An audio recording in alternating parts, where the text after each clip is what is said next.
السلام علیکم ورحمۃ اللہ وبرکاتہ۔ تو ڈیئرز ویورز، امید کرتی ہوں آپ سب خیریت سے ہوں گے۔ تو ڈیئرز ویورز، آج کی اس ویڈیو میں آپ کو بتاؤں گی کہ اسلام کے مطابق مرد اور عورت کیسے کپڑے استعمال کر سکتے ہیں۔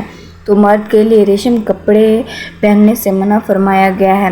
نبی کریم صلی اللہ علیہ وسلم کا فرمان ہے، نبی کریم صلی اللہ علیہ وسلم نے فرمایا، ریشم کپڑے نہ پہنو مگر اتنی مقدار جو 2 انگشت کی مقدار ہو۔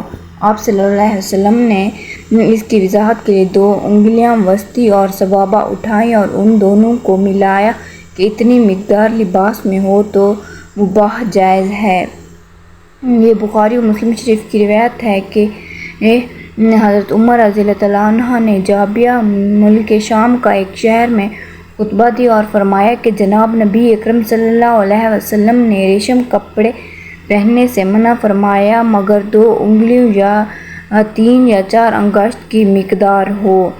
حضرت انس رضی اللہ عنہ نے حضرت عمر، انس ابن زبیر، ابو امامہ رضی اللہ عنہ اجمعین سے روایت ہے کہ نبی کریم صلی اللہ علیہ وسلم نے فرمایا، جس نے دنیا میں ریشم کپڑا پہنا وہ آخرت نہ پہنے گا۔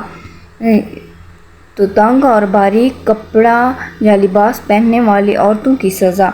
رسول اللہ صلی اللہ علیہ وسلم نے ارشاد فرمایا، جو عورتیں کپڑے پہن کر بھی ننگی ہی رہیں اور دوسروں کو رجھائیں اور خود دوسروں پر رجھیں اور بختی اونٹ کی طرح یعنی گردن کو اکڑا کر چلنے والی عورت کی طرح ناز سے گردن ٹیڑھی کر کے چلیں، وہ جنت میں ہرگز داخل نہ ہوں گی اور نہ اس کی بو پائیں گی۔ خوبصورت لباس ضرور پہنیں اور ایسا پہنیں کہ جب بھی اللہ کے پاس جانے کا وقت آئے تو آپ کے دل میں روشن ہو کہ آپ اللہ کے پسندیدہ لباس میں اللہ کے پاس جا رہے ہیں۔